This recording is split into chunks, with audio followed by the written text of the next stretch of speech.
Hello everyone, I'm Tom Slivick. Welcome to TSPN's News for today. Let's get into our stories.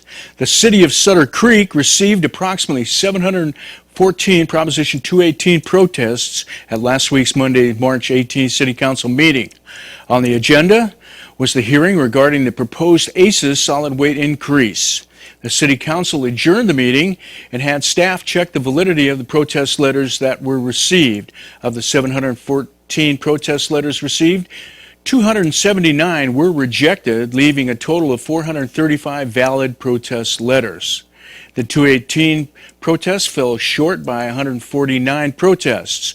When the City Council adjourned the meeting, they continued the item to the April 1st City Council meeting.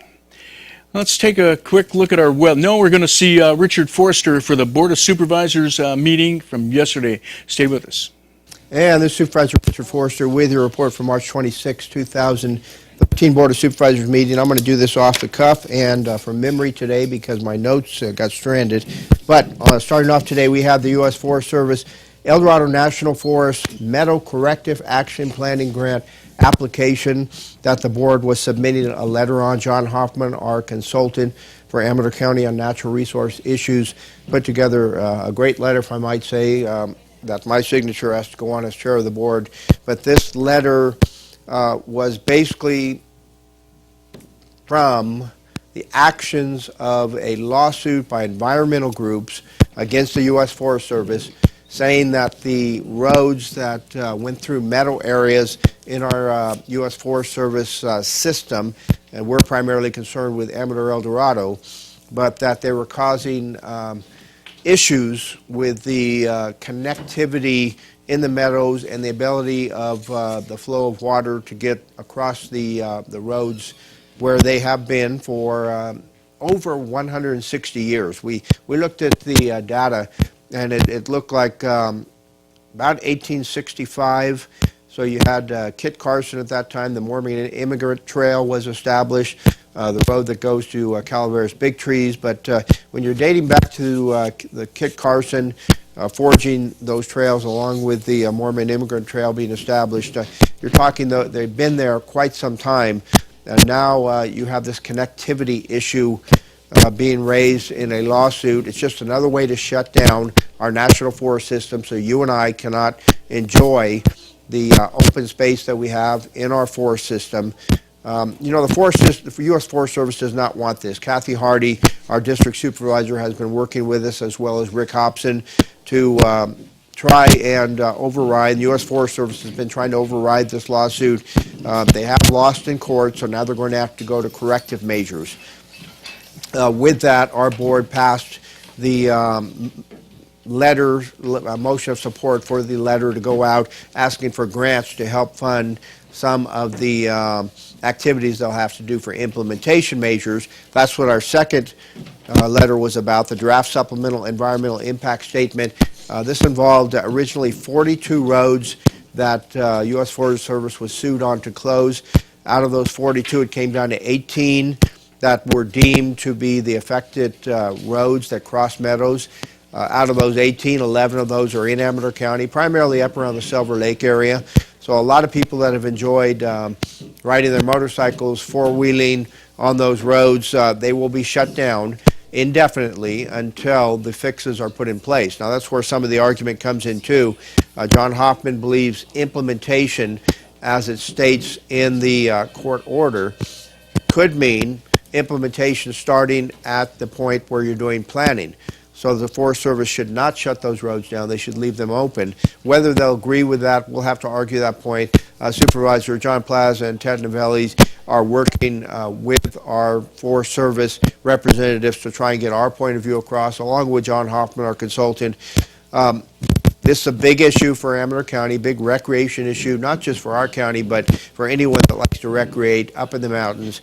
So the implementation strategy that we have in mind will be discussed with Forest System, with the Forest Supervisor and District Ranger, and we'll see what comes of that. Under the Regional Council of Rural Counties report from our meeting of 1 week ago in Sacramento, I reported on several issues. The 2014 water bond is being released in its draft form. What it potentially will look like. It's a wish list for anybody in the state that has projects. Most of the major conservancies, Tahoe Conservancy, LA Basin, Sierra Nevada Conservancy, are all receiving huge chunks of money. This is about a $12 billion water bond. Can we afford that? Well, Senator Steinberg thinks, at least from what we're getting right now, that it may be a little bit too much money. So we'll see if it stays at that amount. I don't believe it'll be a whole lot less. Interestingly, you have $250 million in there to take out a dam up on the Klamath River. Most of us, in our area at least, disagree with that action. That's water rights are being taken away from people because of that. But here again, you have the lawsuits that have been filed. So the county of Siskiyou is being given $20 million, basically blackmail, to buy them off so they won't object to this anymore. Most of the people I know up there, including the county supervisor that represents Siskiyou on RCRC, has a lot of heartburn about this. Other issues we talked about, the state responsibility areas. CAL FIRE has suspended the billing for April. What will happen in the future, we just don't know. Cal Enviro screening coming out of the Environmental Protection Agency. We approved a letter to go to our statewide organizations, and the Cal EPA opposing certain segments of the Cal Enviro screening. That's all the time I have. If you have any questions, 223-6470. And Supervisor Richard Forster, we're going over to the Rome segment. Thank you, and now let's take a quick look at our weather. I think we're going to have a pretty day out there today. Partially sunny with a high of 64, a low of 46. Winds out of the west 5 to 8 miles an hour. And on Thursday, a 30% chance of rain, high of 64, low of 46. Winds out of the west 5 to 7 miles an hour. And on Friday, partially sunny with a high of 68 and a low of 48.